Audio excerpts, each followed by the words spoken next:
Aston Martin's car is literally destroying itself, and they only found out after it was already too late. Because after just 2 races in the 2026 season, Australia and China, there is now confirmed evidence that something inside the AMR26 is damaging one of the most critical systems in the entire car: the battery. And once that starts failing, the entire car collapses. No energy, no performance, no control. But here is where this gets even more serious. They already have a solution ready for Japan. A radical change. A near B-spec version of the car. And if it works, Aston Martin does not just fix a problem. They unlock performance that no one has seen yet. A completely different car. One their rivals are not prepared for. But if it fails, it exposes something much worse. A design that may have been broken from the very beginning. And the real reason why this problem is happening is something almost nobody understood after China. Subscribe now, because this changes everything. The season did not begin with failure. It began with a warning that almost nobody noticed. Australia looked like a typical first race. New regulations, new engine, new partnership with Honda. Everything suggested a team still adapting, still learning, still building. That was the story on the surface. But underneath, something was already wrong. From the very first laps, the car did not behave like a normal new project. It was inconsistent, unpredictable, difficult to place in corners. And that kind of behavior does not come from lack of setup. It comes from something deeper. At first, Aston Martin treated it carefully. No panic, no drastic changes, just adjustments. Trying to understand, trying to stabilize the car. But then qualifying arrived, and the illusion started to break. The gap was not small. It was not manageable. They were losing time in every sector.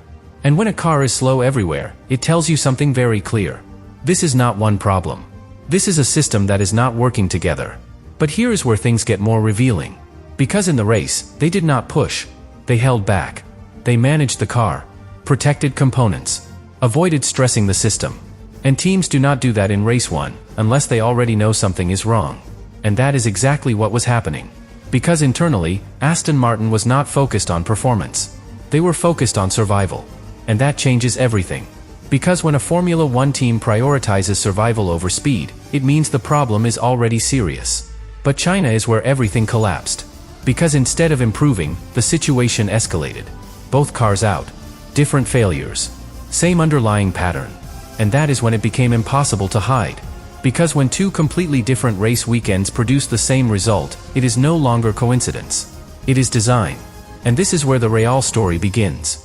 Because what Aston Martin discovered after China explains everything we have seen so far. And more importantly, it explains why the car we have been watching is not the real AMR26. Because what they found was not a simple failure. It was a chain reaction. A hidden interaction between systems that were never supposed to interfere with each other. And at the center of everything was the vibration. Not a normal vibration. Not something you feel and ignore. A structural frequency moving through the car.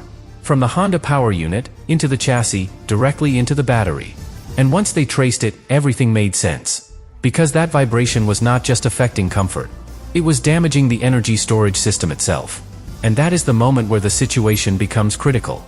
Because in this generation of Formula 1, the battery is not just support. It is performance. It controls how energy is deployed. How the car accelerates. How it defends. How it attacks. So when that system starts to fail, the entire car loses its identity. And this is exactly what we have been seeing. A car that cannot deploy energy properly. A car that loses performance across the lap. A car that feels disconnected. But here is where things go even deeper. Because the vibration is not coming from one single source. It is an interaction. Engine behavior. Chassis structure. Mounting points. All combining in a way that amplifies the problem instead of absorbing it. And that makes it incredibly difficult to fix. Because you are not solving one issue. You are rebalancing an entire system. And this is why Aston Martin has been so conservative. Because pushing the car harder only makes the problem worse. More vibration. More damage. More risk of failure. Which explains everything we saw in China. Early retirements. Sudden loss of systems. Drivers unable to continue. This was not bad luck. This was the limit being reached. But here is the part that changes the entire perspective. Aston Martin has been separating 2 problems internally. Reliability and performance. The vibration explains the reliability. But the lack of speed is something else. Which means even when they fix what is killing the car, they still have another layer to unlock. And this is where the story becomes much more interesting. Because the current version of the car is not just damaged.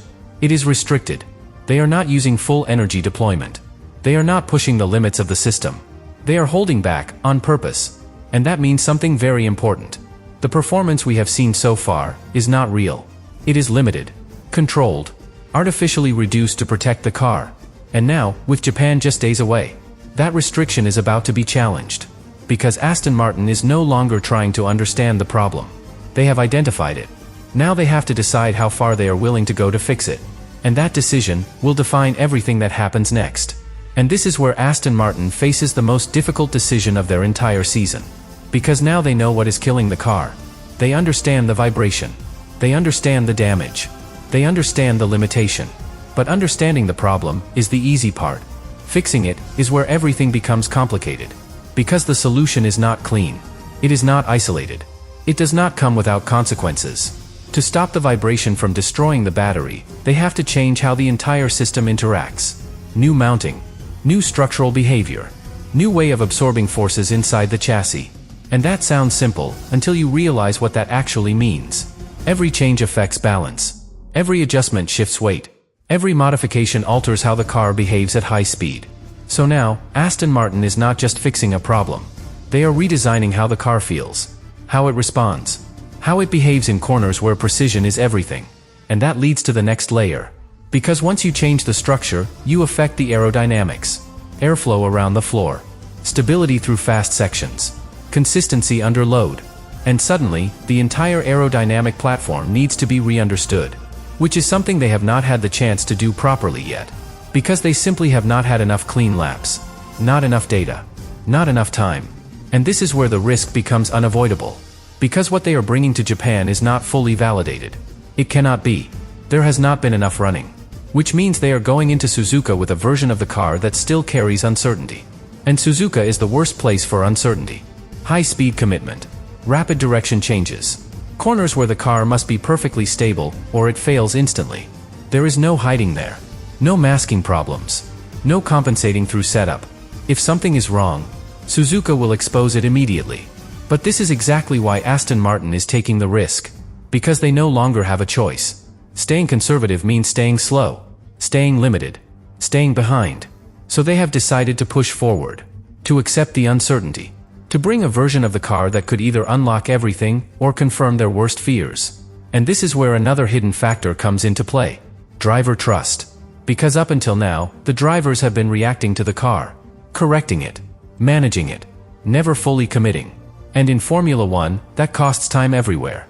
But if this new version finally feels stable, if the vibration is reduced, if the balance becomes predictable, then confidence returns instantly. And when confidence returns, performance follows. Not gradually.